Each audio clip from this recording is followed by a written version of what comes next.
பண்ருட்டி ராமச்சந்திரன் போல அறிவு கூர்மை படைத்தவர்கள் வெகு குறைவு அரசியல்ல.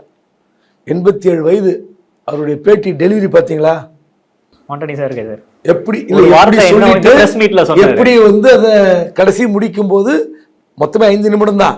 முதல்ல சொன்னதை திரும்ப ரிப்பீட் பண்ணாம அழகா அது ஒரு கொகிரண்டா சொன்னார் பாருங்க. அந்த ஒரு வார்த்தை யாரை வீழ்த்த போறோம் அப்படின்றது எங்க எண்ணம் இல்ல, யாரை வாழ்த்த போறோம்ன்றத எங்களோட நோக்கம். அப்போ எந்த அளவுக்கு ஒரு தெளிவான அரசியல்வாதி என்பதை நான் ஏற்றுக்கொள்கிறேன், மக்களை ஏற்றுக்கொள்வார்கள்.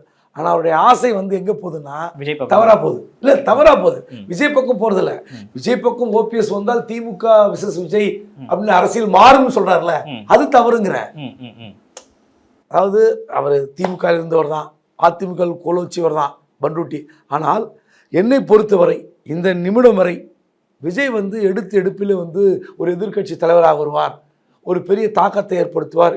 இன்னும் கூட்டணியே போனா கூட, இப்போ ஓபிஎஸ் போறாரு, டிடிவி போறார், என்ன வேணா யார வேணா போட்டோம், அந்த அணி வந்து ஒரு பெரிய தாக்கத்தை ஏற்படுத்த நான் நினைக்கல. ஏன்னு கேட்டீங்கன்னா, அதிமுக திமுக என்ற 2 இயக்கங்கள் இருக்குல்ல, இந்த இயக்கங்களுடைய வேலை, அதன் பிறகு பொருளாதார பலம், அதன் பிறகு வந்து எதுவாக இருந்தாலும் அவங்களா நம்பலாம் 2 கட்சி இருக்குன்னு நினைக்கிற ஒரு மனோபாவம். அப்படி இருக்கும்போது 3வது ஒரு கட்சி உள்ளே வந்து எனக்கு வந்து கோலோச்சமான்னு தெரியல. விஜய்க்கு ஒரு வாய்ப்பு இருக்கலாம், அது வந்து எனக்கு தெரியாமல் கூட இருக்கலாம்.